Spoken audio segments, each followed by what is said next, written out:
Hi hello வணக்கம் அன்பு நண்பர்களே, நான் உங்கள் ஆஸ்ட்ரோ ப்ரோ. எங்கிட்ட உங்களுக்கு தேவையான ஜோதிடம் சம்மந்தமான கேள்விகளையும் உங்கள் ஜாதகம் சம்மந்தமான கேள்விகளையும் கீழே கமெண்டில் போடுங்க. இல்லைனா கீழே தெரிகிற வாட்ஸ்அப் நம்பருக்கு மெசேஜ் பண்ணுங்கள், நான் உங்களுக்கான எக்ஸ்ப்ளனேஷன் பண்ணுறேன்.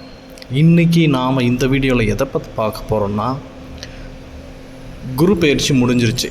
ஸோ அந்த குரு பயிற்சியால் யாருக்கு யோகம் கிடையாது, யாருக்கெல்லாம் நல்லது நடக்க போகுது, யாருக்கெல்லாம் சில பல தீவைகள் நடக்க போகுதுன்றதை பார்க்க போகிறோம். குரு பயிற்சி முடிஞ்சதுக்கப்புறம் இப்போ உங்களுடைய ஜனன ஜாதகத்தில் இருக்கிற குரு எங்கே இருந்தால் இப்போ இருக்கிற கோச்சார குரு பலன் கொடுப்பாரா கொடுக்க மாட்டாரான்றதை இந்த வீடியோவில் முழுசாக பார்க்கும். வாங்க வீடியோக்குள்ளே போகலாம். நான் உங்களுக்காக கணிப்புகளை எல்லாம் பிருகு நந்தி நாடி முறையில் தான் சொல்ல போகிறேன். ஸோ வாங்க, உங்களுடைய குரு இப்போ கடகத்தில் இருக்கிற கோச்சார குரு உங்களுடைய குருவும் ஜனன ஜாதகத்தில் கடகத்தில் இருந்தது அப்படின்னா என்ன நடக்கும், என்ன விதமான பலன்களை பெற போகிறீங்க அப்படின்றத இந்த வீடியோவில் முழுசாக பார்க்கலாம். அதாவது குரு கடகத்தில் பார்த்திங்கன்னா உச்சத்தை தொடராரு.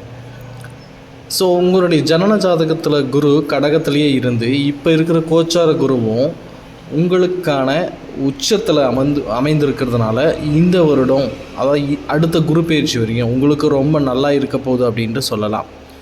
இன்னொன்று முக்கியமான விஷயம், ஜனன ஜாதகத்தில் உங்கள் குருவோட வேறு எந்த தொடர்பும் இல்லாமல் இருக்கணும்.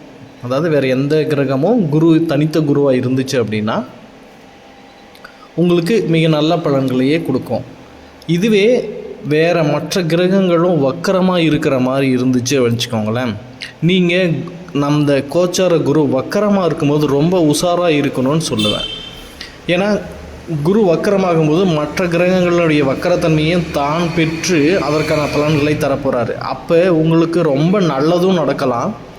மற்ற கிரகங்களை பொறுத்து, ஒருவேளை மற்ற கிரகங்களின் பார்வையை பொறுத்து ஒருவேளை கெட்ட கிரகம் வக்கரமாக இருக்குது அப்படின்னாலும் உங்களுக்கு குரு வக்கரமாகும்போது உங்களுடைய வாழ்க்கையில் மிகப்பெரிய இழப்புகளையோ மிகப்பெரிய பிரச்சனைகளையோ இந்த மாதிரி நீங்கள் சந்திக்கிறதுக்கான வாய்ப்புகள் மிக அதிகமாக இருக்குது. ஸோ அந்த டைமில் குரு, அதாவது மற்ற கோச்சார இல்லை ஜனன ஜாதகத்தில் வக்கரமாக இருக்கிற கிரகங்களை வைத்திருக்கிறவங்க கோச்சார குரு வக்கரமாகும்போது கொஞ்சம் உஷாராக இருக்கணும். பயணம் செய்யும்போதோ இல்லை ஒரு புதுசாக தொழில் தொடங்கும் போதோ இந்த மாதிரி எந்த ஒரு வேலையை செய்கிறதா இருந்தாலும் உஷாராக தொடங்கணும், உஷாராக செய்யணும். ஏன்னா இது மிகப்பெரிய இழப்பையோ பொருள் இழப்பையோ இல்லை உயிரிழப்பையோ கொடுக்கறதுக்கான வாய்ப்புகள் மிக அதிகமாக இருக்குது.